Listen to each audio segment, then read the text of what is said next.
Yo tout le monde, ici Chage. La saison 6 d'Arrow marquait la fin des flashbacks pour un vent de renouveau au sein de la série dans un désir de renouvellement. Et alors que la saison 7 approche à grands pas, voilà le temps venu de se faire une petite piqûre de rappel.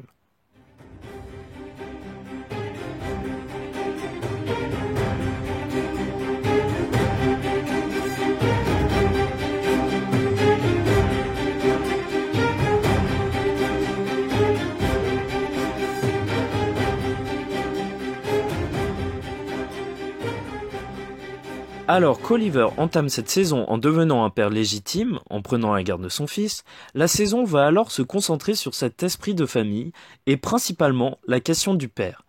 Appuyé par le premier antagoniste de la saison, sous les traits de Michael Emerson qui veut venger son fils qui a été faussement tué par Oliver, et d'autres intrigues comme celle de Deathstroke qui retrouve le sien.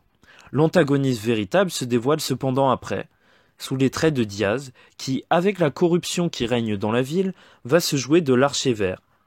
En parallèle, se joue l'enquête du FBI, pour avoir Arrow et des problèmes internes au groupe, aux héros, de manière générale.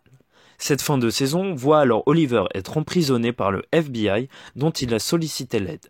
John Diggle reprend alors le flambeau une nouvelle fois, Felicity prend la garde de Wilson, Curtis semble s'adonner à une nouvelle relation avec un policier, alors que Diana a tenté de tuer Diaz sans réussir et doit vivre avec cela.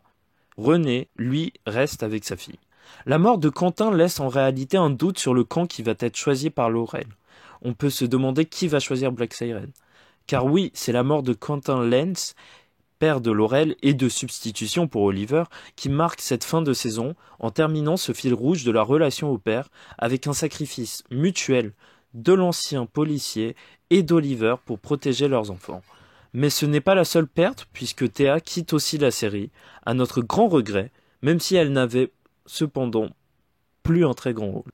Une fin avec la défaite de Diaz qui réussit cependant à s'échapper et sera sûrement le prochain antagoniste alors qu'on le voit faire appel aux 3 pires assassins du monde, les chasseurs Longbow qui feraient même peur à la Ligue selon lui.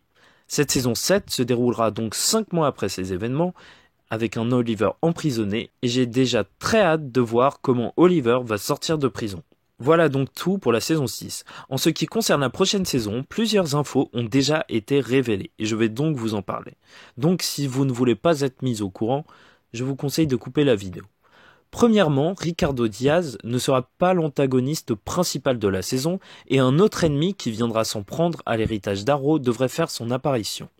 Ensuite, notre cher Roy Harper va faire son retour sans que l'on ait plus d'informations.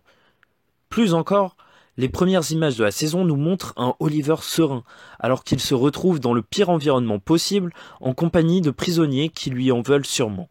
L'autre nouvelle concerne Maya, qui sera un personnage joué par la jolie rousse Catherine McNamara, le personnage d'une voleuse et bagarreuse des rues qui prendra sûrement une place très importante.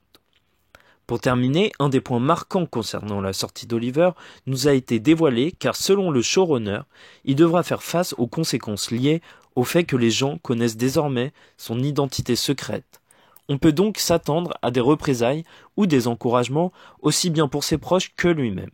C'est peut-être dans ce cadre que s'expliquent les premières images de Felicity qui a totalement changé de look, peut-être pour ne pas être reconnue des personnes qui en veulent au justicier vert. Voilà tout, j'espère que vous avez apprécié la vidéo et je vous souhaite un bon visionnage pour les prochains épisodes. En tout cas, restez connectés, on se voit très bientôt et je vous dis une bonne semaine. Ciao!